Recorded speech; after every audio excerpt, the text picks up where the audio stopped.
you can even watch back. Giving players all the props or put them on blast. We don't give no hot takes, only talk facts. We're giving all our devotion, riding high on this wave of emotion.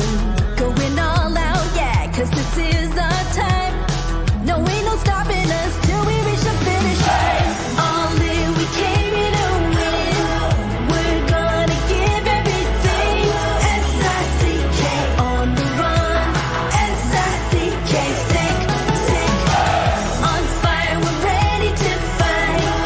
We'll bring the house down tonight. S-I-C-K on the run. S-I-C-K, sick. Play it on the car ride, play it when you lounge. X and O, you know that we can hold it down. Shout out to my man Sammy, got it off the ground. And to all the listeners tuned in right now, got debates, analysis, and speculation. This is sports talk for the new generation. You know where to find us, got a reputation. Sick podcast, your #1 sports destination. Giving all our devotion, riding high on this wave of emotion. Going all out, yeah, 'cause this is our time. No, ain't no stopping us till we reach the finish line. All in, we came here to win. We're gonna give everything. S-I-C-K on the run. S-I-C-K, sick. On fire, we're ready to fight. We'll bring the house down tonight. S-I-C-K on the run. S-I-C-K, sick. S-I-C-K is the sickest podcast. Tune in for the audio, or you can even watch back. Giving players all the props or put them on blast. We don't give no hot takes, only talk back. S-I-C-K, S-I-C-K, S-I-C-K, S-I-C-K, S-I-C-K, S-I-C-K, S-I-C-K. All in, we came here to win. We're gonna give everything. S-I-C-K on the run. S-I-C-K, sick. S-I-C-K is the sickest podcast. Tune in for the audio, or you can even watch back. Giving players all the props or put them on blast. We don't give no hot takes, only talk facts. We're giving all our devotion, riding high on this wave of emotion. Going all out, yeah, 'cause this is our time. No, ain't no stopping us till we reach the finish line. All in, we came here to win. We're gonna give everything. S-I-C-K on the run. S-I-C-K, sick. On fire, we're ready to fight. We'll bring the house down tonight. S-I-C-K on the run. S-I-C-K, sick. Play it on the car ride, play it when you lounge.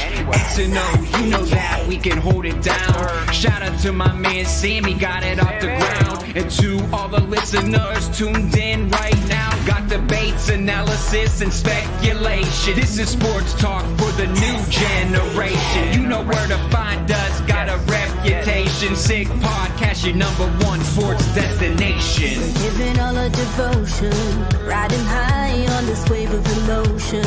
Going all out, yeah, 'cause this is our time. No, ain't no stopping us till we reach the finish line. All in, we came here to win. We're gonna give everything. S-I-C-K on the run. S-I-C-K, sick.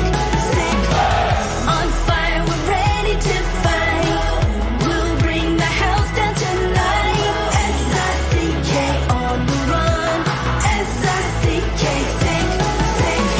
S-I-C-K is the sickest podcast. Tune in for the audio, or you can even watch back. Giving players all the props or put them on blast. We don't give no hot takes, only talk back. S-I-C-K, S-I-C-K, S-I-C-K, S-I-C-K, S-I-C-K. S-I-C-K. Turn up your volume. Because you're about to listen to The Sick Podcast. With Tony Marinaro. 55 seconds left in the penalty, a minute and 27 seconds left in regulation time. Boston 4, Montreal 3. Lafleur coming out rather gingerly on the right side. He gives it into Lemaire, back to LaFleur. The sickest Montreal Canadiens podcast. You're in the ball! Sports entertainment like no other. Rejoint, on lui fait perdre la rondelle, une passe devant. Et c'est le dégagement et ce sera la victoire des Canadiens. Stanley pour les Canadiens, leur 23e de l'histoire. You found the dogs! John, you found the dogs! He found the dogs! And all together, they worked a young team to the top. And now, a 24th Stanley Cup banner will hang from the rafters of the famous Forum in Montreal. The Canadiens win the Stanley Cup. Brought to you by Energy Transportation Group. Driven to be different. La Vida TV. Embrace your true nature. And Playground, your premier gaming destination. It's gonna be sick. Marinaro on this Friday, March 8th. Today was NHL Trade Deadline Day, and the deadline was 3 p.m., but some trades came in a few minutes later once all the faxes and the paperwork and all of that is all entered and registered with the league registrar and the head office and all that stuff. Sometimes it takes a little bit longer. TV stations were out and about. They were there. They were doing their thing. And I have to tell you, I had an awesome day today. A long one, a tiring one, but a very enjoyable one. 22 years in the business. And for the first time ever, I was in TV studio for NHL Trade Deadline Day from 8 a.m. to 6 p.m. on TVA Sport. And I really want to thank LP Neveu and Mathieu Bédard, my bosses at TVA Sports, for the confidence, for the opportunity. I really enjoyed it. I thought it was pretty awesome. I hope you all had a chance to watch. To tell you the truth, I thought we put on a pretty good show. I'm not going to lie to you. One of the things that's bothered me over the past couple of years is I find that TV isn't as exciting as it should be.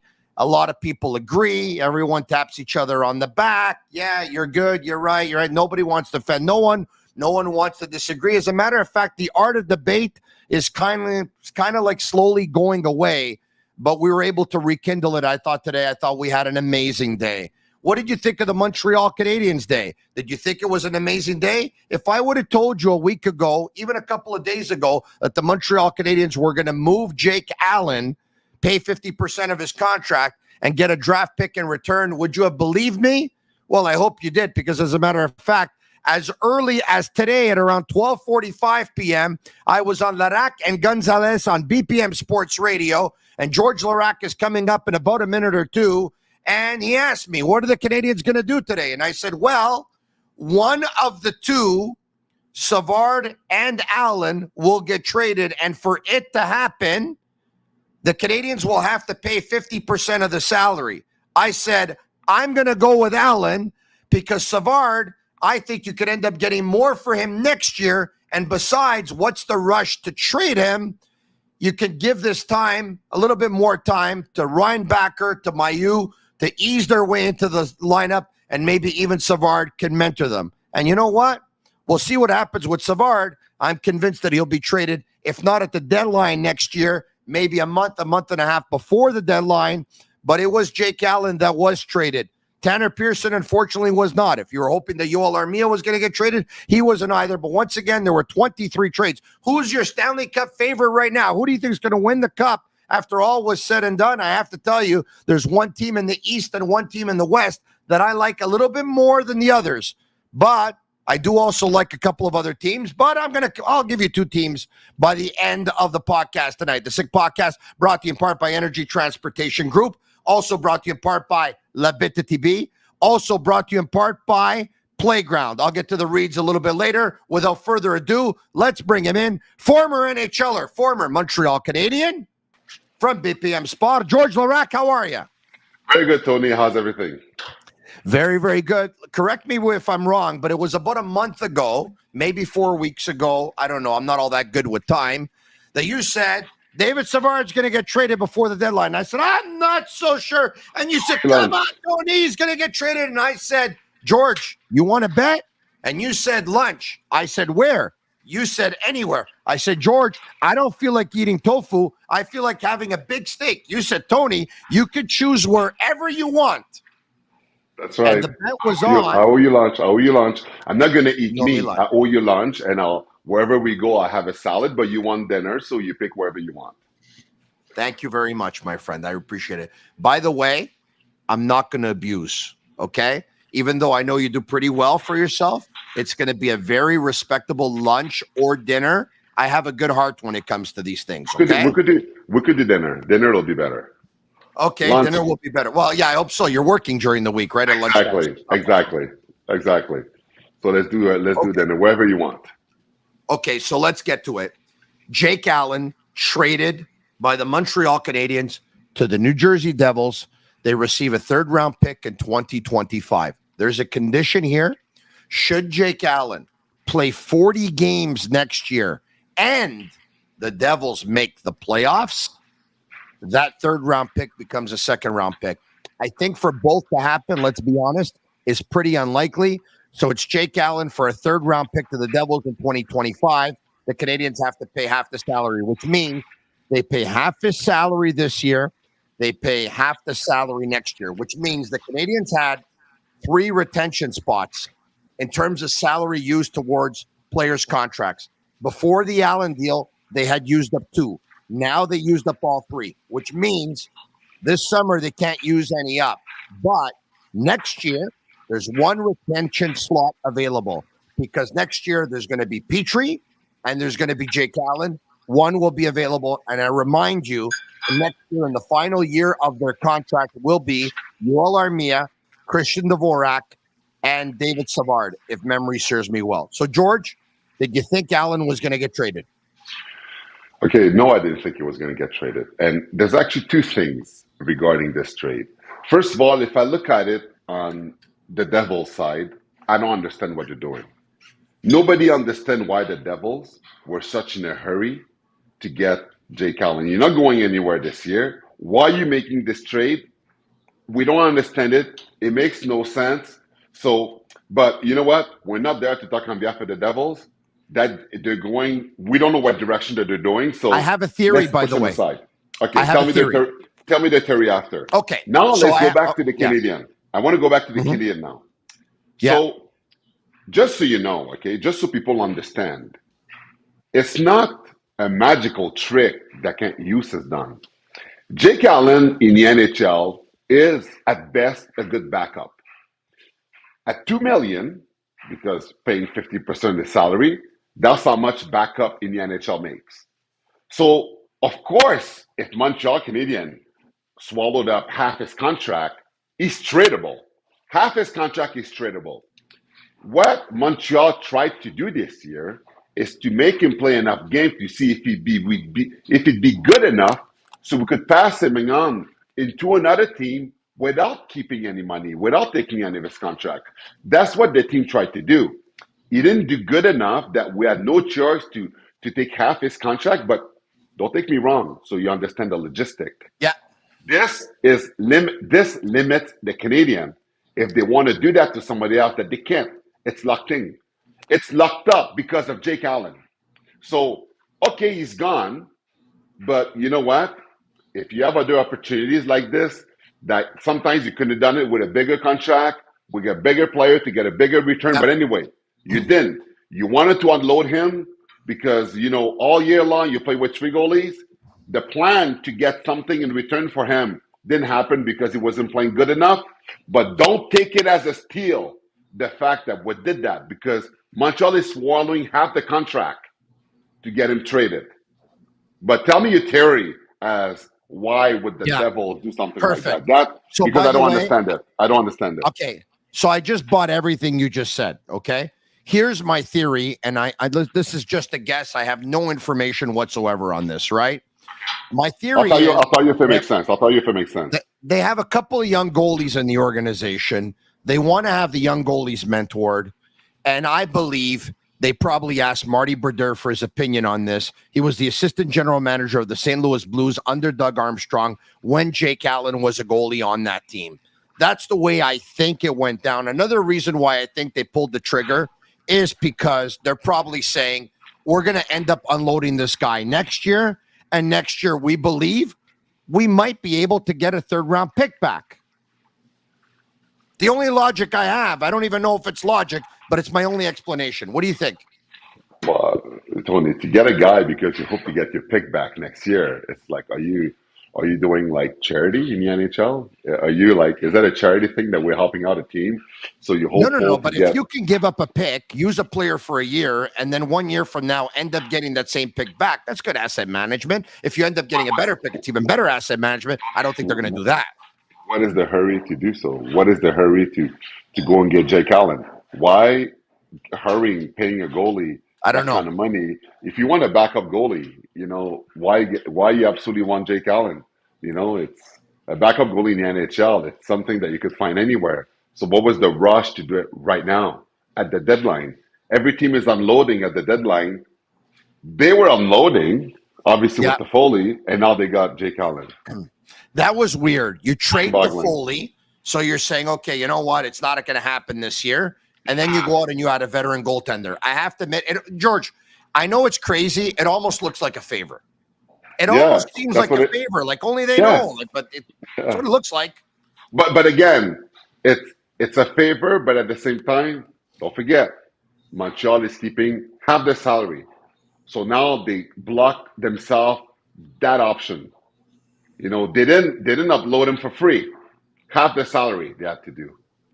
You're not going to get it. And by the way, it's not going to turn into a second pick. It'll be a third pick.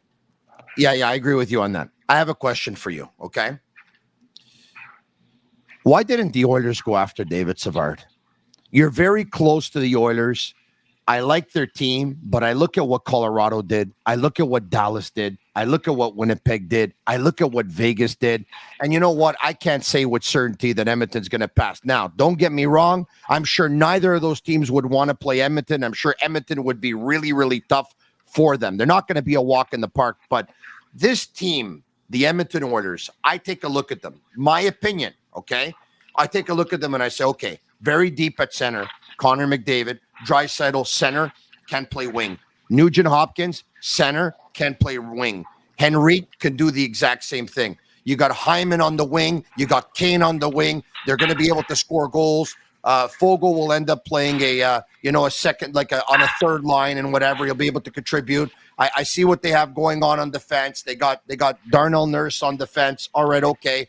He's okay. They got a couple of defensemen, but then I take a look at their defense, George, okay? I love Vinny Desharnais. I love him. He's a great guy. He's been through a lot. It's an amazing story, and he's been on this podcast before, okay? Yeah. Having said that, don't you think the Oilers would have been much better if a guy like Vinny Desharnais, Evan Bouchard, by the way, and Matthias Ekholm in their first pair, I love it. I got no problem with that.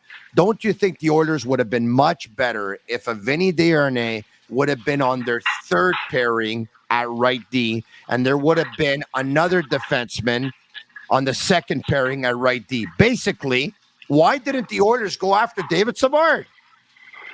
I don't know, Tony. Colorado's scaring me, man. Colorado and Vegas are scaring me. What they had into the squad, Colorado is looking very, very serious. They were able to unload Johansson, that didn't work out this year, and get Mittelstadt. Are you kidding me? And the D Corp, what they've done to this team, the player they had in, and Dominic Duham, like this guy, physical guy in the fourth line, Brandon Duham, sorry. I love Brandon him, Duham, great energy player. in the fourth line. Oh my God. I love him. And Vegas, Stone is coming back to the playoff. He's going to do the Kucherov, right? And then to have Hurdle, Hannafin, are you kidding me? Manta? Yeah. That has a breakout year this year because he's playing for a contract, but still, these two teams are scaring me, Tony, because if I look at the goalies, like that's a Vegas and a D-man corp, Colorado don't have a goalie, but their 6 D-men for Edmonton is going to be tough. I'm always going to pull for the Oilers, but I'm not going to lie that without a goalie and a defenseman, it's going to be tougher. Offensively, they're going to have to do it, but it's going to be tough. Because, Adam Lynn is an unbelievable goalie. He showed it, and that guy could have been the MVP the last cup.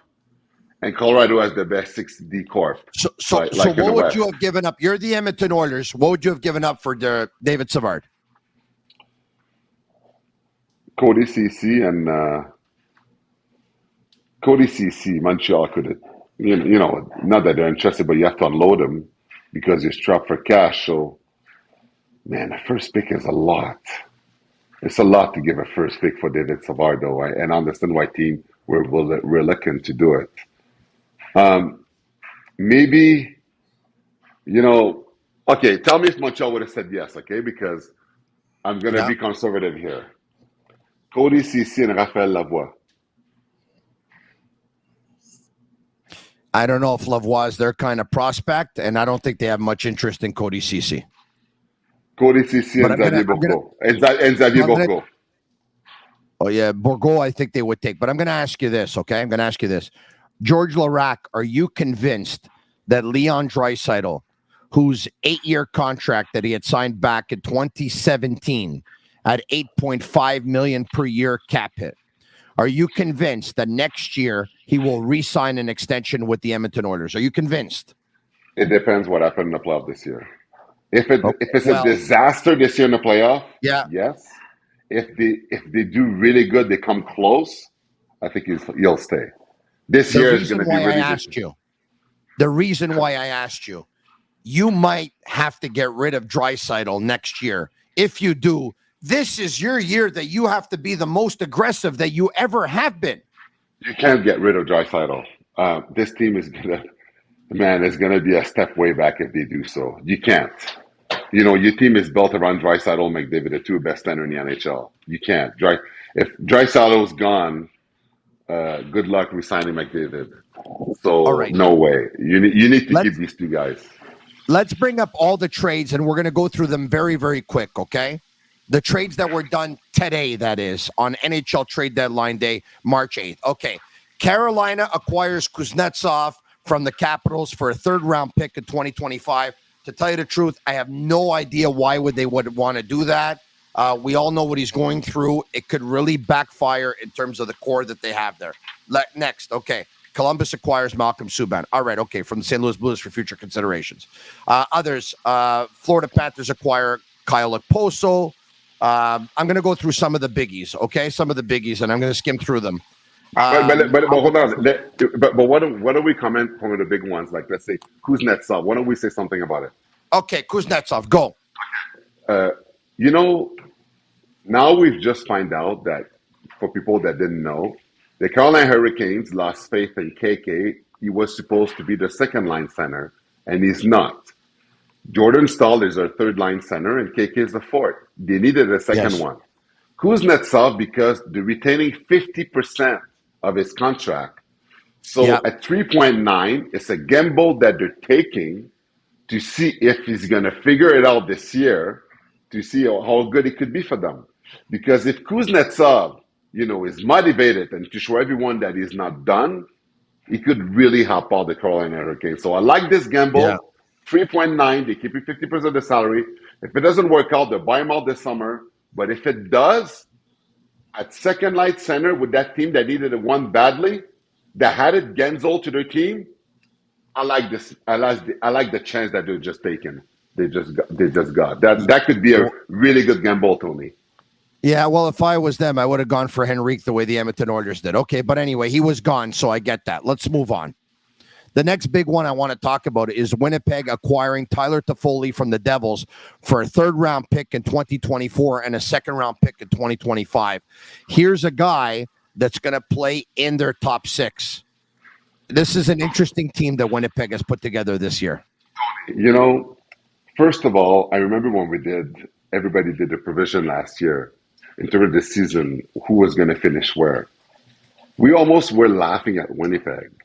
Because we're like, we thought they're going to trade guys and start over again. And when they re-signed Scheifele and the goalie, we're like, what are they doing? We never, after the trade from Dubois, also, how could you ever win a trade like that? And then they won that trade. The players they got in return made that team much better. No one saw Winnipeg, one of the best teams in the NHL, No one would have thought that it'd be buyers at the deadline. And you know what, Tony? With a hot goalie, Hellebuck could be the best goalie in the NHL. With a hot goalie, Yeah. you never know what could happen in the playoff. And you know what? They had in some great talent to a young Yeah. core of guys that are on there. You know, I would say, Tony, we always talk about Alexander Barkov, how he's underrated in Florida. You know how many Yeah. underrated forwards we have in Winnipeg? Like how many of them that we have, and they just play their game hard, and it's unreal. Man, this team could surprise us, I think. This team could do a lot of damage, man, this playoff. I like We them. never talk about them. We don't respect them. Yeah. I still don't see them go far away because they're not as sexy as Florida Panthers with the perfect team that they have. And you look at the team in the West. But you know what? Often when we disrespect a team, Tony, that's when sometimes they come and surprise us. I like them, but I don't love them. That's where I stand. I will say this, that Sean Monahan deal proved to be a great deal. I think we also saw today that Kent Hughes got great value 5 weeks ago. A lot of people said, I don't know why he didn't wait until the deadline. I wasn't one of those, by the way, because of Monahan's injury history as well. You don't want to wait because then he gets hurt and you get stuck with pretty much nothing. But, you know, they don't have a lot of guys that have had playoff success. They don't have had a lot of guys that have done well in the playoffs, not only put up points, but just played well. So I doubt that. I do like Scheifele, Monahan, and Lowry as your top three centermen. Yes. Connor and Ehlers and Toffoli and Nemesnikov on the wings. They're not too shabby. And, of course, also Connor Hellebuck in goal, Josh Morrissey on defense. They're a good team. There's no doubt about it. All right, okay, let's bring up some other deals. Other trades. All right, okay. Other biggies. Okay, you know what? This one here I thought was a little bit silly. I know Pat Maroon has won several Stanley Cups. Why would the Boston Bruins, other than that, acquire Pat Maroon, who's coming off of back surgery? I don't know, Tony. The thing is that I don't, with what Boston has done in the last couple of years, I don't know if I want to criticize them. Every year we think that Boston is going to be done. Boston's going to have to rebuild. Boston's going to miss the playoff. Boston lost Krejci and Bergeron. They have no more centers. And look, Tony, where they are again. Why are they always? Why they always up in the mix? Why they always there? Because they got a great coach. They got a great goalie tandem. They got some good puck-moving defensemen, and they have an incredible goal scorer like Pasternak, a fantastic player like Brad Marchand. But, George, they've overachieved. You think Montgomery's happy going into the playoffs with Zaka and Charlie Coyle as a centerman? They've overachieved, George. No, they've Tony, overachieved. Maybe they have, but, how many teams in NHL would love to be in their position? So they had in Maroon, okay? I understand that it's weird. I don't see how he fits on that team, but you know what? I'm not about to question their moves. Everything that they do works. Players that comes in find chemistry with the guys that are there, and they never cease to surprise us every year. Going to be an interesting call by Jack Edwards if Pat Maroon scores a big goal in the playoffs. We'll see what he has to say about him then. All right, okay. Let's move on. Of course, we know there's a history there with Pat Maroon and Jack Edwards. At one point, he talked about him maybe having a couple too many pizzas, and then he had to apologize to him at one point, and Pat Maroon really didn't want to hear anything about it. So we see here on the chart on NHL.com, the Devils acquired Jake Allen from the Canadiens for a conditional third-round pick in 2025, like we talked about. Tampa Bay, we figured they were going to go out and get a defenseman with Sergachev going down. They acquire Matt Dumba and a seventh-round pick in the 2025 NHL draft from Arizona for a fifth-round pick in 2027. So I like him. I think he's a good puck mover. I think he's a tough kid, too.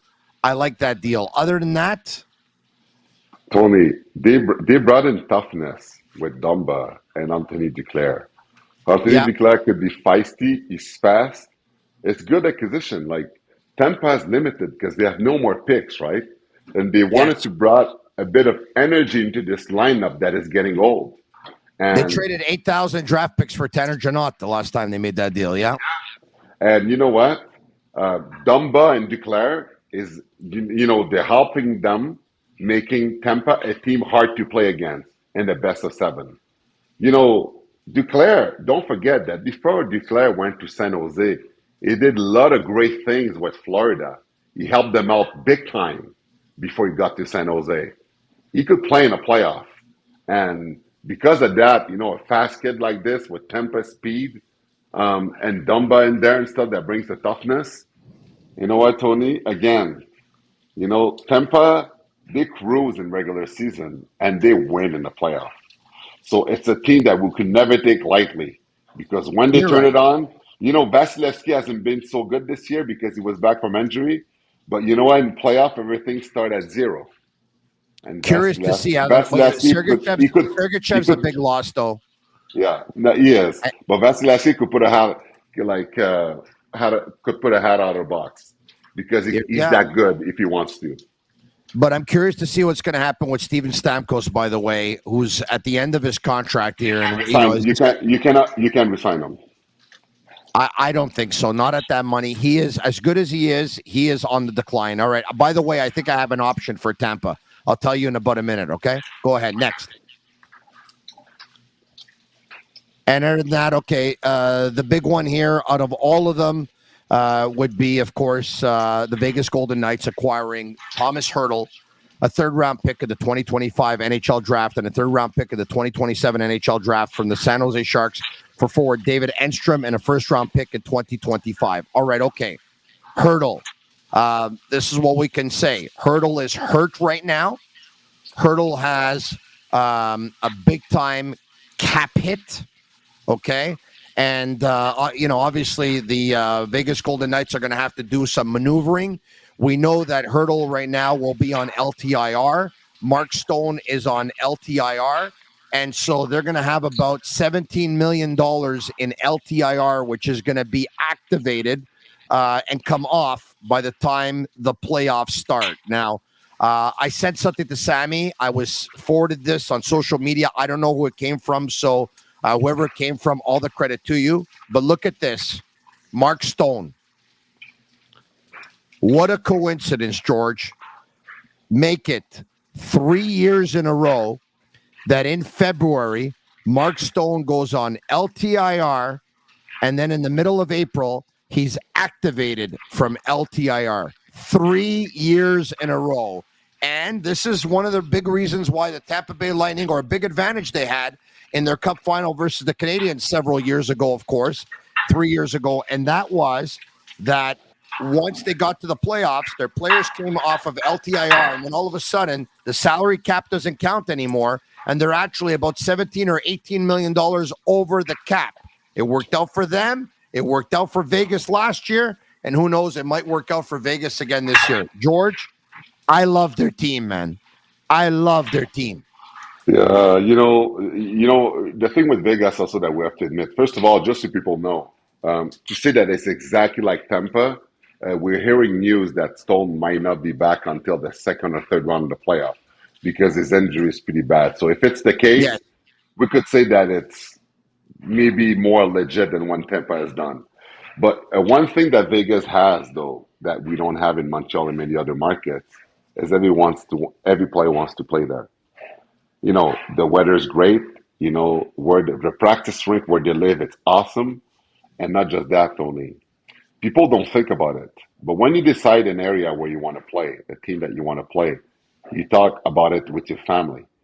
Hockey players spend half their life on the road. And, you know, whether you agree with it or not, your best half that you're with, you want to make her happy, make your family happy. Find a great spot for them to live while you're playing the game and you're going on the road. Great school in Vegas, great area, but Tony, not just that. If you look at Vegas in terms of what to do, if you're in Winnipeg, Tony, me and you were in Winnipeg and we're like, oh, Tony, what are we doing tonight? Watch a movie, go play bingo, like go walk in the park. Like if you're in Vegas and you find things to do, what are you going to do? There's so many shows every night. There's so many things that you could do.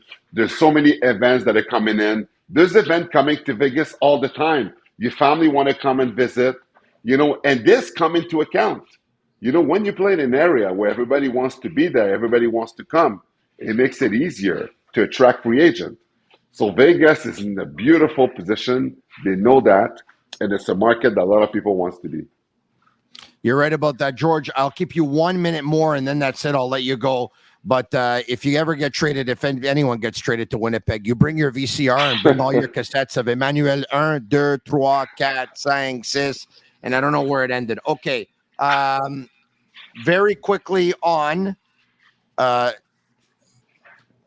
Armia, Dvorak, Savard, all at the end of their contracts next year. This time next year, are they all traded? It depends what we're going to do this year. If Armia plays like he's playing right now, but all year long, he definitely will. Because it's just that being sent out in the minors twice, like he was, and now you doesn't want to be sent back again, so he's playing a bit better. We'll see. He's going to be able to keep it up and play better next year because he could be an asset to a team. He could shoot, he could skate, he has it all. Yeah, Dvorak, I don't know. Yeah, Dvorak is enigmatic. I'm not sure, but you know what? We'll see. That's the hope to get something in exchange. But Tony, what we're worried about, what we want to see, is not really what these guys, whether they're going to be traded or not. What's going to determine the future of the Montreal Canadiens? It's this draft this year. Whatever Jeff Gordon can't use, they're going to do with all their picks and their prospect in the draft is going to determine if this rebuilding it works, going to be successful, or if it won't be. Pressure is going to be on them at the draft. All right, the pressure starts at the draft. Last question. You think Ryan Reeves is going to challenge Arbor Xhekaj tomorrow night? God, they're going for sure. 100% they're going. Ryan Reeves talked so much for sure. After the first game that he looked bad, Ryan Reeves looked bad, they are going for sure. The media all ask him about it. They're going to talk to Xhekaj about it. Xhekaj will be ready, and I predict that Xhekaj will send him straight to the minors after that fight. Wow. So you really believe that Xhekaj has to answer the bell, even though Xhekaj did really well? Xhekaj is going to answer the bell for sure because that's how he is. You know, he brings that dynamic to this team. And by the way, Xhekaj is back. See how physical he's playing? See how intimidating he's best playing? Hockey of his career. Best hockey of his career. Unbelievable. He's in everyone's face, hand in his face everywhere. He's not letting anyone abusing this team. Reeves is coming in and he wants to take his belt. The sheriff is going to know. I'm the new sheriff in town. Stay back. Work your way up. He's going to beat him up. And after that, he's going to say, work your way up. Go beat Rempe if you want another shot at the title. Marty St. Louis says only the media calls him the sheriff. Is that true, or do you think some of his teammates call him the sheriff too? Everybody calls him like that. I don't know why he said that. You know, back in the day, we call him Guy Lafleur de Desmond Blanc. You know, his nickname was Flower in the dressing room. The coach could have said, no, it's Flower. Flower and the Desmond Blanc. So, you know, Xhekaj has a couple nicknames, pretty sure, in the dressing room. And everybody knows that he's the sheriff. We call him like that. So he knows he's the sheriff. We know he's the sheriff. You know he's the sheriff. He even has the burger sheriff in town. I wish it was a vegan burger. You're right. I wish it was a vegan burger, but still, he has his own burger. He is the sheriff. And for those who didn't know it, by the way, George's teammates used to call him Ron Jeremy. On that, I'll say good night. See you, George. Thanks for doing this. Say hello to your kids for me and have a good time in Edmonton. Thank you. Say hi to them. Why Tony Holt? Say hi to my kids. Look, Avery and Marcus are there. They're eating right now.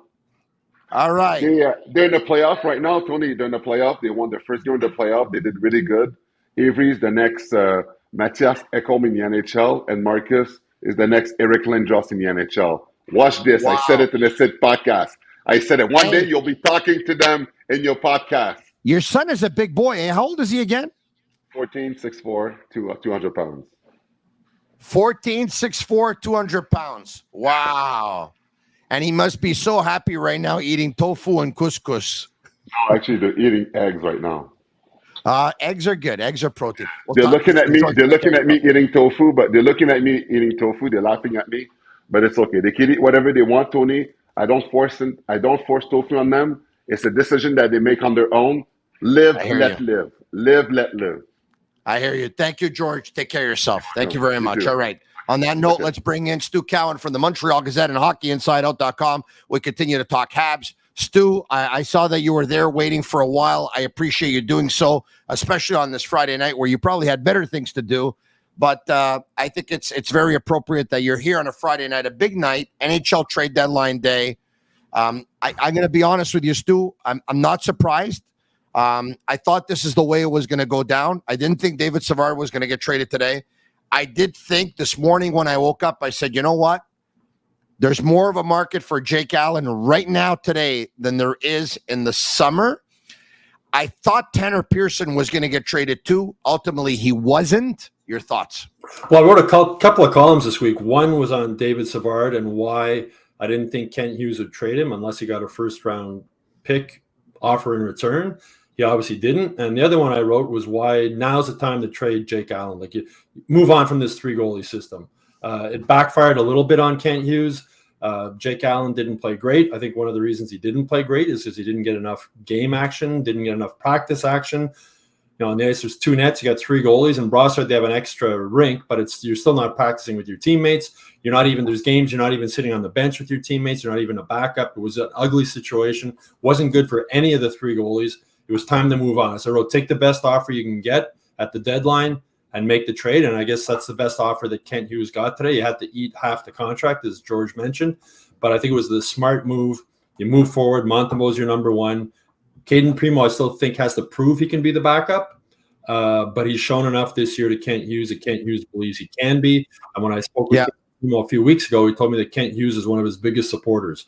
So now we'll find out. Now Caden Primo is going to get a little bit more action. There's going to be a little bit more pressure on him with the two-goalie system, and we'll see if he can handle it.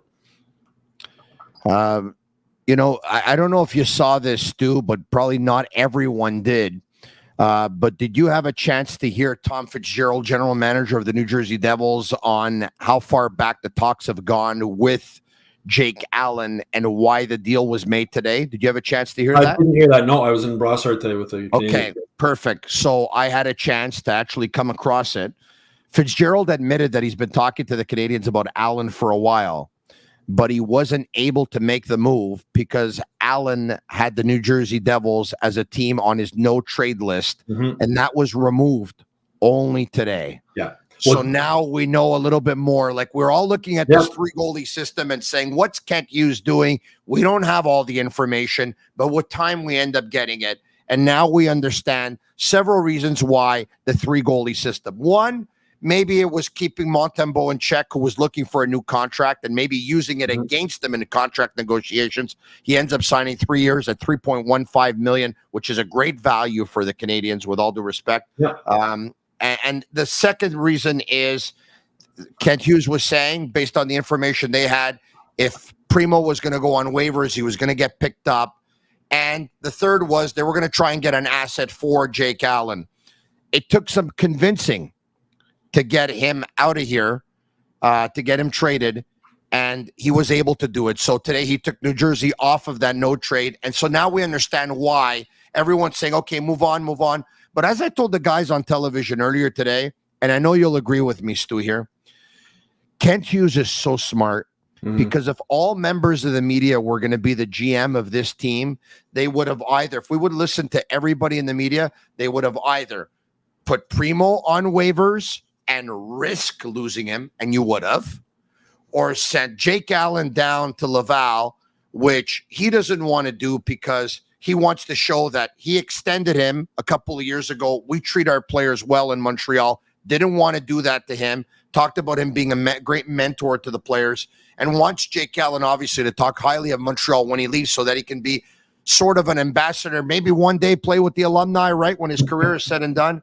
But some members of the media would have traded, waived Allen, this, that, whatever, all that stuff. He got a third-round pick for him.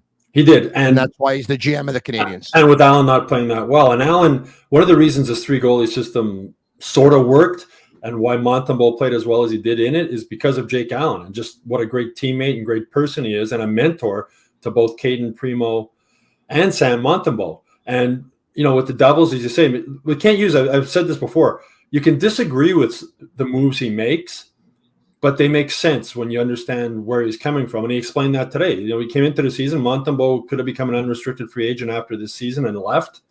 He was convinced, and Kent Hughes is pretty plugged in. He knew that another team was going to take Caden Primo if we put him on waivers, and he had Jake Allen. So the best situation for him, the safest situation, patient situation, we'll keep all three. We'll hope Jake Allen plays really well, and we'll trade him and maybe get more than a third-round pick. Allen didn't play great. At the end of the day, the third-round pick was the best offer he had. Jake Allen, it showed like how much he wanted to move on. Like he was fed up. Private, like to the media, he said all the right things. I'm sure he went home to his wife. He was like, "This is crazy. Like I can't keep going like this. I'm too old. I can't play one game every 2 weeks. I need to go somewhere." And that's why he took New Jersey off the list. Yeah. So Kent Hughes' patience paid off in that he did agree to take the name off the list. And as I said, I would have been shocked if he didn't trade Jake Allen today. I think he realized he had said at his midseason news conference he was willing to go until the end of the year. Wasn't good for anybody. And Jake Allen, the other thing that Kent Hughes does, he treats his players with respect. And Jake Allen deserved that respect the same way Sean Monahan did, the same way David Savard did. And he treats people properly, and that's going to help the Canadiens moving forward. And Stu, one of the comments you made about 3 or 4 minutes ago was you don't have to agree with everything that Kent Hughes makes or does, or all the moves that he makes, but you can understand the logic behind it. One of the moves that most members of the media seem to think, hey, Kent Hughes has done pretty much everything pretty good, but probably giving Jake Allen that contract 2 years and the money that he gave him was a mistake. But you know what? You can make a counter argument that it probably wasn't, because so what? He gives Jake Allen $3.875 million, right? Yeah. They're in a rebuild. They don't what do they have to do? Were they going to use that money to sign a free agent? And in the end, he got Primo mentored. He got Montembeault at less money because it was a 3-goalie system. And he got a third-round pick for Allen. And so now, he's going to be paying half the salary for, the rest of this year and next year. But once again, he gets that third-round pick, which you could either end up dropping. By the way, Jacob Fowler was a third-round pick, not too shabby. No. And he might end up taking that pick and using it to go out and get someone else. So, I can understand if you think that was a bad move by Kent Hughes to sign Jake Allen and give him that money. But in the end, all depending on which way you look at it, you can make the arguments that it wasn't that bad after all. Look at it this way, Tony. He didn't have a number one goalie at the time, right? I mean, when Jake Allen came to the Canes, he was signed to play 25 games a year as Carey Price's backup, 25, 30 games. That's what he was brought in. Then Carey Price's career ends. Now what do you do? Sam Montembeault is a guy you claimed on waivers. He's not like your number one guy, right? At that point, you have to have a number one goal. You're in a rebuild. You got Marc Bergevin claimed on waivers. You got a veteran goalie in Jake Allen, who was a fantastic teammate, wonderful in the room. His fingerprints will be on this team for a long time moving forward, even though he won't be here. As he said, he said several times that he hopes when he's retired, sitting on his couch, he wants to watch the Canadiens win a Stanley Cup with the guys that he was a part of the beginning of this rebuild. Yeah. So, he needed to have a number one goalie, and Jake Allen wasn't that expensive at that time for a number one. Solid goalie, not a top number one goalie at that time in his career, but he was a guy that could hold the number one role until he found somebody else. And then now Sam Montembeault is that somebody else. And they're hoping Caden Primo is the backup, at least until Jacob Fowler is ready to make it to the NHL. So the two between Montembeault and Primo, the total cap hit is $4.1 million or something next year. That's not bad on a rebuilding team. A shout out to two of our sponsors right now. The Sick Podcast is brought to you in part by Energy Transportation Group, a leading full-service logistics provider serving all of North America. They are driven to be different. And also we've partnered with and we're brought to you by La Bitte TB, brewed in Quebec and a winner of a dozen international awards. La Bitte TB offers quality microbrewery beers made with premium ingredients for everyone's taste. La Bitte TB, embrace your true nature. We hope you're enjoying the podcast right now. The Sick Podcast goes weeknights at 10 p.m. You can follow us live on Twitter, live on Facebook, live on YouTube. Subscribe to our YouTube channel. We really would appreciate it. Give us a like. Would appreciate that. Comment Sick right now, SICK, SICK. And if you really want to make me and Yellow smile, go to Apple Reviews and leave us a 5-star review, because when we get 1 and 2 and 3 stars, it kind of ruins our day. So please, a 5-star review would be very nice. Okay, let's hear from Kent Hughes, who spoke with members of the media earlier today, right before 3:30 p.m. or so, and he talked about the Allen experience. Word on Jake Allen in English. What did you think of his time here, and what went into the decision to trade him? I mean, Jake, we traded two really, really good human beings, two great professionals. I'm sure all of you that are around the team on a consistent basis know that. I mean, Jake has been so professional from the time that I got here, and his efforts and concerns weren't just around Jake Allen and his performance in net. It's like he's taken ownership of this team and trying to help us put it in the right direction for what we want to accomplish, knowing that he wouldn't be here for it, whether we kept him for the remainder of his contract or not. So I can't say enough good things about Jake. He was great in net for us. He was great in the locker room. He was a great leader, and he was a great member of the community, and he's going to be missed, as was Sean. Your thoughts, Stu? Exactly. As someone who is around the team on a regular basis, I can say the exact same thing. Class act. Sean Monahan, class act. David Savard, class act. One of the keys to this rebuild with so many young players is that they've surrounded them with veterans like that. You were talking earlier about how Arbor Xhekaj is playing some of his best hockey. Well, it's not a coincidence that he's played the last 8 games with David Savard. And I asked Arbor about it just before they left on the road trip, and he said anybody will look good playing with David Savard. He talked about how he calms Arbor down. You were talking about how Arbor's playing physical, but walking that line, David Savard has a lot to do with that. And Arbor was saying, I'll make a mistake, I'll go to the bench. He's like having another coach. Don't worry about it. We got 40 minutes left. Get it out of your head. Let's go. Let's move forward. He did the same thing with Caden Gooley last year when Caden Gooley broke into the NHL. You could tell Arbor's confidence was a little fragile when he came back from Laval. It's not now. And David Savard's done a great job of building that up. And that's Kent Hughes said today. That's one of the big reasons why they kept David Savard.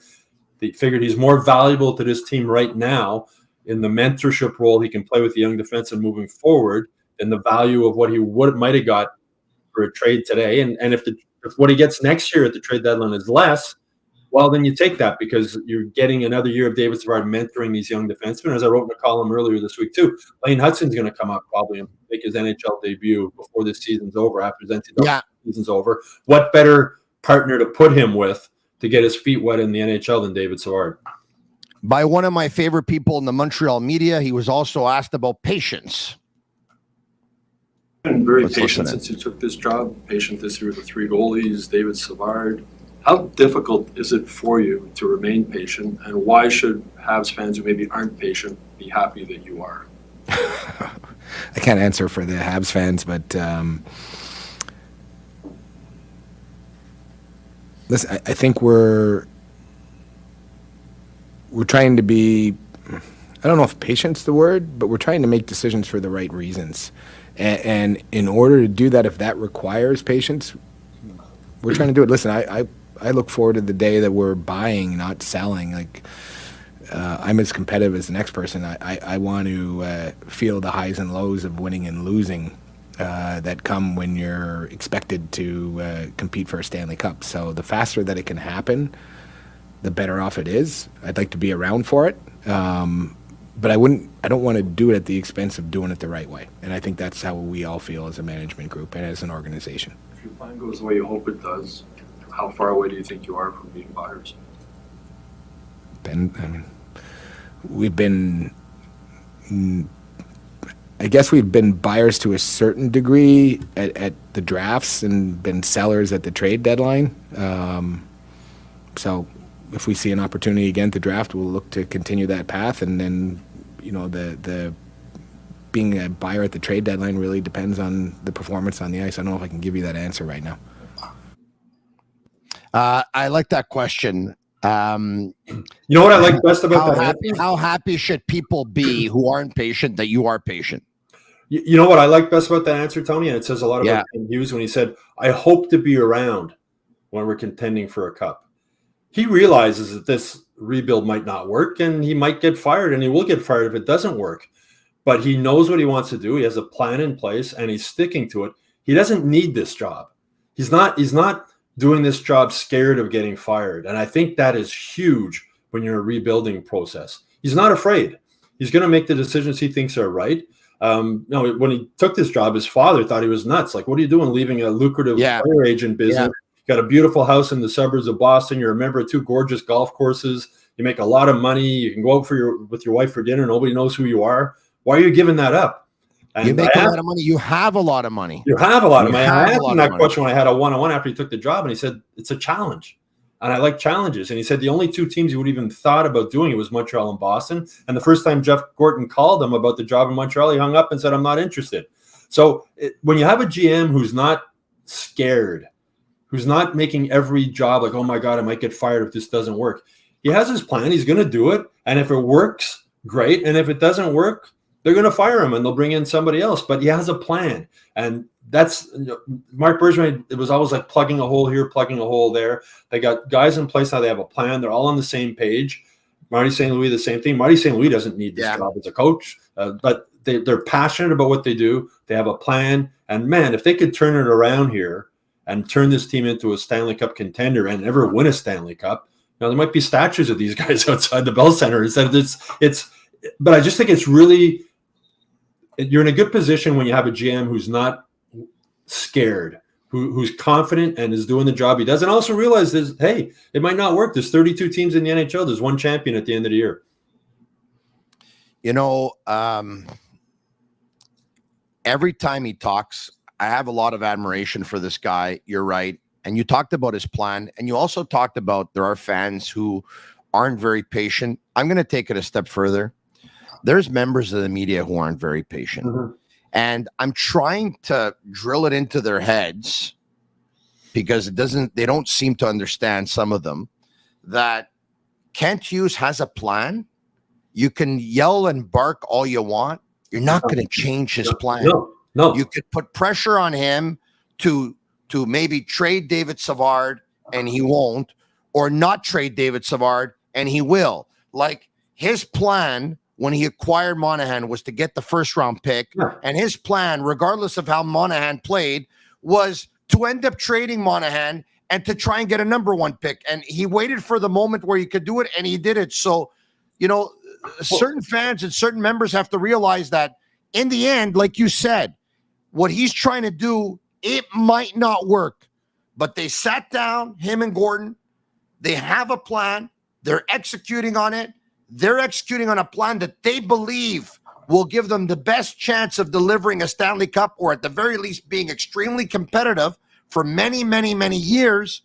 And if it works, fantastic. They were right. And if it doesn't, well, we tried our best. Well, he said today, he was asked basically if he had waited on Monahan, maybe would he have gotten more? And he said, well, I set a price. It was a first-round pick. I got my price, and I took it. Could I have gotten more? Maybe, maybe not. But he had set his price. He had a plan, and he got it. Same with David Savard. He had set a price. What he wanted for David Savard was probably a first-round pick. He didn't get it, so he didn't make the trade. So he's confident. He's smart and he's confident. That's a really good combination to have when you're running any business, whether it's a hockey team or a podcast or a newspaper or anything. When you're smart and you're confident, that's 2 good things to have. All right, okay. The timing of the Monahan deal. This is him. Prospect, like you said, you took the deal that was on the table for Monahan at the time, the value that you were hoping to get back for the player. When you see the way the market shifted over the last week, did it reinforce to you the timing of making that move? You know what, to be perfectly honest, I feel like you make decisions at a time with the information you have at that time. And sometimes we're going to be more right and sometimes we're going to be a little more wrong. I don't really... I try to stay with the facts we were dealing with at the time and that we made decisions, and not look in the rearview mirror and worry about whether we did it right or we did it wrong. So would we have done better or worse for Sean if we waited? I don't know. I don't know. Spoken like a confident guy. He knew what he wanted. He got it, and move on. Okay, I think everyone realized that now the timing of the Monahan trade, he ended up making the good trade at the time. He was asked about, the fact that he ended up keeping Savard, keeping Armia, not trading them. Let's hear from Kent Hughes. In relation to timing, Because we're talking about it. A lot of people will look at your decision to keep David Savard or keep a Yoel Armia with 1 year left on their contracts as maybe the timing will be better down the line, or maybe it was the best time right now. What, in your view, is the value those players can continue to provide to your team versus what may have happened today? I guess I look at it like this. I mean, we talk about this balance, or not everything that we do can be strictly based on maximizing asset value, right? So if we look at every player individually and say, if I trade him at this point in time, we get the best return for that player. We have to balance that with other things, like what we're trying to do. Listen, I think if we're efficient in terms of how we manage our assets, we put ourselves in a better position to build a hockey team. But ultimately, we're trying to build a hockey team. And if a player has value to us in terms of what we're trying to build by being physically present and part of our organization, then that's going to trump, trading that player at a later point for something a little bit inferior, because there's value in his time with us that we're going to carry beyond his time with us. And that's certainly something that we were considering in the case of David. Stu Cowan? Yeah, pretty smart. Yeah, well, it's the value, and as you mentioned at the end, you mentioned Savard. There's a value. I think if he had got some kind of an offer for Yoel Armia, he would have traded him. Yes, me too. Yeah, he was asked the question today if the Armia has exceeded his expectations, and I have the quote in front of me here. He said, "I wouldn't say he's exceeded them, because you always see there's a lot there. He's a very talented hockey player."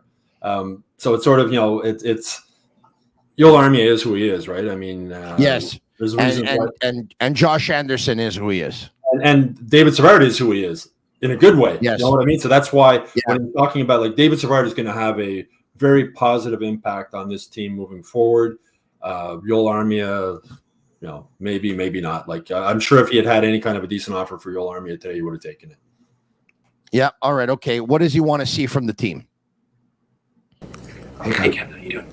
I'm just curious, as you went into this year, in terms of what would have been kind of ideally on the checklist of things you want to see from your team. I know there's still games to go, but what's been most encouraging that you've kind of taken out of the way the team has progressed this year and this kind of patient path that you've been on? I think we've always talked about, in general terms, seeing progression on both an individual and a collective level. And we understand that both individually and collectively, that's not a linear path, right? With young hockey players, consistency is always one of the last things to come. Learning how to do it night in, night out, learning how to do it under less than ideal, fatigue, travel, whatever that may be. But we've seen, I feel like especially now, we're starting, so we've seen Slav, have a nice run, slow a little bit. And I think all those things are natural. Like, you start to have success as a young hockey player, and then you have a dip, and it may be for a variety of reasons, including getting away from what led you there in the first place. And that's why, in large part, it's not just our coaching staff, but players like David Savard that are so helpful to our young team as a whole, and particularly our young defensemen, and just trying to keep them on the right path. It may be technically what they're doing as hockey players. It may very well be mentally. Like, you hear a lot, like, park your mistake. We got 40 minutes left to play. Don't worry about it. Those things are pretty meaningful to a young defenseman when you think about you're playing in front of 19,000 people and all the pressure until you're used to it. So I think we've seen growth individually in our guys. There have been ups and downs, whether it's Slav or Arbor or any of the other guys. But I think by and large we're seeing a progression, and it's starting to help us form a view of what our team could look like. There you go. Really putting things in context. Talking about the young defenseman and playing in front of 19,000 and. Yeah, that was sort of a reference, I think, to what David Savard playing with Arbor Jacka, and Arbor Jacka telling me about him talking to him on the bench. The other thing Hughes talked about is just the toughest thing for a young player is consistency. It really is. It's the last thing to come. And we see it with Juraj Slafkovsky. I mean, he had that little stretch there where he looked great. He's had other stretches where he hasn't looked good at all. And, when he's going great, you'll hear Habs fans say, yeah, they made the right pick and he's the best. And then when he's not doing so well, he's terrible. Or it's like, we're 2-3 years away from knowing if they made the right pick with that number 1 pick, right? With Slafkovsky, we see the flashes of what he could be, but you also see periods when he's not very good. So when he gets to the point when he's consistent, it'll be another couple of years down the road. And that's when we'll be able to determine for sure if they made the right pick. But they got a lot of guys in that 22, 23 age group. Alex Newhook, Kirby Dach, all these guys. And consistency is the hardest part. But because he's got all these guys in the same age group, that consistency should come around the same time with them all, right? That's what they're building for in this rebuild, to have these guys go through their growing pains now together without the pressure of having to win. And it takes time. And as you're saying, patience. It's, a rebuild. This is year 2 of a full rebuild. And they've had huge injuries. They lost Kirby Dach, they lost Alex Newhook to throw wrenches into it. They're a couple of more years away. I agree with what George said. What happens at this year's draft is going to be huge moving forward. I mean, I'm sure Kent Hughes is going to package that second first round draft pick he has. Jordan Harris's name has been put out there. He'll throw in a couple of younger defensemen. As he mentioned today, he says we've been, sellers at the trade deadline, but buyers at the draft. And that's exactly what they have been. When they got Newhook, they got Kirby Dach, and I imagine they'll do the same again this year. But it's going to take time. These guys, being consistent, and they've said right from day one, they want to have a team that's consistently in the playoffs, consistently competing for a Stanley Cup, like the Boston Bruins, like the Tampa Bay Lightning have done. But it's going to take time to get to that point. And a lot of Canadiens fans aren't patient while this is happening. As you said, a lot of media members aren't patient either. But Kent Hughes doesn't care. He's got his plan, and he's going to stick to it. And like I said earlier, it's either going to work or it's not going to work. I'm taking a look at the Florida Panthers, Stu, because you talked about, whether the Canadiens, when it's going to be their turn. Barkov is signed after this year. What is he? 1, 2, 3, 4, 5. I think it's 5 years or so. No, actually even more than that. He's UFA at the end of 29-30. So he's signed long-term. Same thing for Matthew Tkachuk. He signed until the end of 29-30. Carter Verhaeghe is signed all of next season. Then he's a UFA. Sam Bennett is signed all of next season. Then he's a UFA. Sam Reinhart is a UFA at the end of this season. That's a big one. You can't afford to lose a guy like Reinhart. Brandon Montour at the end of this season, he's UFA. If you can get these guys resigned, Brandon Montour and Sam Reinhart, that Florida team is going to be a team in the Canadiens division that's going to be pretty dangerous for many, many years to come, right? They're really good. But, Stu, I'm starting to feel a lot of teams starting to go down. I'm sure Kent Hughes and Jeff Gordon, Marty St. Louis, they see the same thing. Pittsburgh is on the way down, Stu. Oh, yeah. Washington is on the way down. The Tampa Bay Lightning are not going to be as good as they have been over the last couple of years. I mean, the last one, yeah. I think there's a couple of years here, and then it's going to be going down after that. That's where sports go. Right? You rebuild, you build up. Look at Chicago; they were horrible. They built up. They won a couple of cups, and then they went down again. And by the way, Stu, I'm you know what? I'm wrong, and every now and then, and when I am, everyone reminds me. But when the Pittsburgh Penguins were renewing all these guys and giving them contracts a couple of years ago, I said this is the most stupidest move they've ever made. Friends is friends, business is business. It's time to move on. And age is age. The Penguins were bad, and they ended up doing well in the lottery as well, and they ended up drafting Marc-Andre Fleury at 1 and Jordan Staal at 2 and Malkin at 2, and they got lucky by winning the lottery with Crosby. What did they do? They went out and they executed. They won 3 Stanley Cups. They had their run. At one point, when you see their age and you see their contracts and you see where they're at, where you're at as an organization, you have to move them as much as it hurts you. Yep. The first guy you got to sit down with Sid. We love you. You'll be an ambassador of this team for life. But you know what? We set out to do what we wanted to do. We got it done, and we're going to end up rebuilding. So out of, respect for you, we want to let you know, because we'll give you the opportunity to move on, and we'll try and send you wherever you want to go, because we're going to rebuild, and it wouldn't be fair to you. And if he wants to stick around, just him, and say, you know what, I'll be here for the rebuild because I want to retire a Pittsburgh Penguin, and that's just the way I want it, so be it. But Malkin and Letang, at the very least, they had to rebuild, and they got it wrong. Yeah. Well, And Ron Hextall got it wrong, and Dubas comes in and he acquires Carlson, and he got it wrong too. Yeah, well, that's one of the reasons I really admire Julian Brisebois as a GM. You and George were talking earlier about Steven Stamkos. Like, you can't re-sign him. Like, it's the feel-good thing to keep him there, right? He's the face of the franchise, a key player in all the Stanley Cups and that. But he's gotten old, and it's time to move on. And Julian Brisebois realizes that. And that's why, Steven Stamkos was upset at the beginning of the season. He wanted a contract extension. And Julian Brisebois said, I'm not in a position now to do it. A difficult decision to make, but that's why GMs, that's part of their job. You need to make tough decisions. Now, we see it right here with Brendan Gallagher. I mean, Brendan Gallagher has earned every penny he's ever made with the Canadiens, but that contract was a mistake. It was time to move on. It was time to bring in younger blood. And that's the key to keeping teams like with the Boston Bruins and teams like that. You got to keep turning things around. Bergeron retires, the Bruins keep rolling along. You got to have that balance of young blood coming up to replace the old blood and move out the old blood and get something for it if you can. And with Steven Stamkos, a perfect example of a guy who is on the downside of his career now, and to re-sign him, it wouldn't be cheap, and it doesn't make much sense. So I thought about something today. You ready for this? Tell me what you think. Steven Stamkos makes $8.5 million a year. He's 34 years old. He's in the last year of his contract. We're hearing that he wants big money, and we're hearing that he wants a lot of years. And if that's the case, we both believe that Tampa will let him walk. Yeah. When Vegas signed, or when Vegas acquired earlier today, Thomas Hertl, who's going to make $8.1 million for many years, it's the first thing that came to my mind, besides the fact these guys did it again, and these guys are circumventing the cap again, and these guys are going to be really good again, and they're probably going to be a Stanley Cup favorite.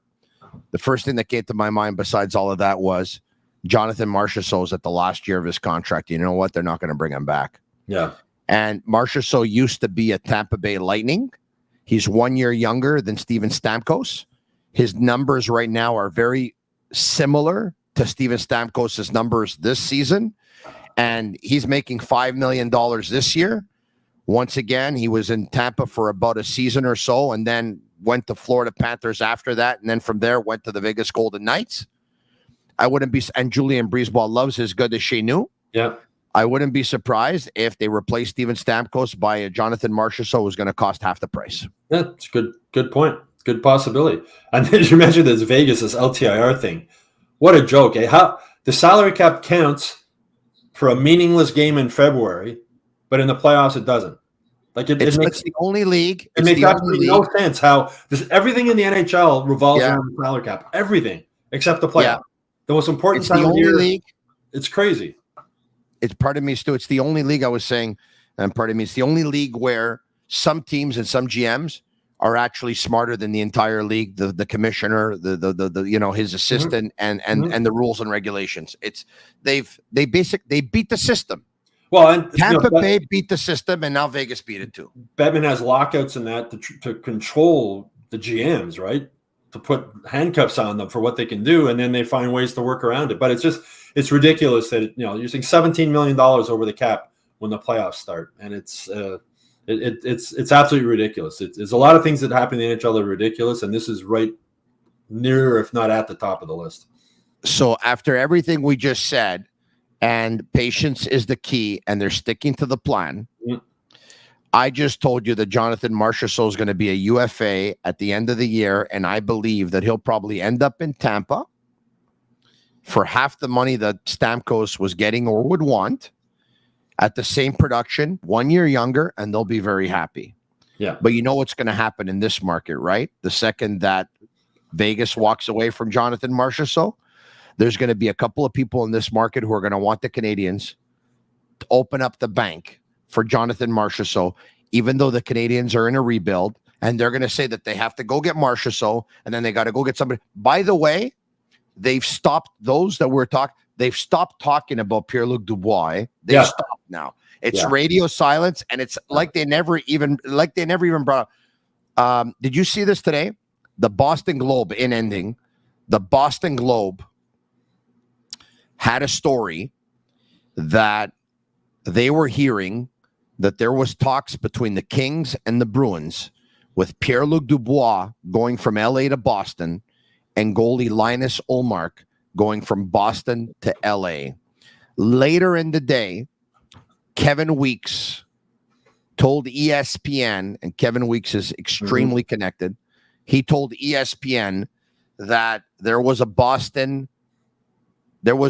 Linus Ullmark was going to get traded, but for geographic reasons, he nixed the deal because he did not want to go play out west. And then Frank Saravalli, who's also very connected, he reported that a deal did not go through between Boston and Los Angeles. So wouldn't that be something? But I think it's safe to say Los Angeles is regretting that Pierre-Luc Dubois deal already, that contract. Their fan base is like just absolutely livid because the guy gives you like 60% of what he has. Sometimes not even. That shift he had in Columbus at the end, Tony, where he went out, like, I don't give a crap shift. Yeah. To me, that should have sent up red flags to every GM in the league. To do that to your teammates, never mind you're upset with manager, you're upset with the coach, whatever, but to go on the ice like that in the NHL and just go out for a skate and just showing everybody, like, I don't give a crap with the money these guys are making, and to disrespect the game and disrespect your teammates like that, that should have been, that said just about everything I need to know about his character. And to disrespect the fans who are paying your salary. Fans who you took your kid there and you paid $300 a ticket, and this guy is out there doing that. To me, it said everything about his character to do that as a professional. But listen, he's from here, and some will go to his house for a barbecue, and some will play a round of golf with him. So you might as well just give up everything to try and get him, because if they acquire him, all of a sudden you've just, you know what? There's an extra source in the room. It's unbelievable the way there's a lack of personal pride, a lack of respect for the game, a lack of respect for your teammates, and the organization that's paying you a lot of money. And it's too bad because, listen, I'm sure he's a decent guy and he's got all the skills in the world. And the Canadiens, when it was his draft year, they were extremely high on him. They were extremely high on him. And as a matter of fact, the Montreal Canadiens wanted to trade PK Subban to the Edmonton Oilers to try and get, among other things, that, what was it, the fourth pick in the draft that Edmonton had, which in the end, Pierre-Luc Dubois ended up going third. Mm-hmm. And so it was Matthews, Laney, and then Dubois. So that deal fell through. Stu, I'm sure it was a long day for you.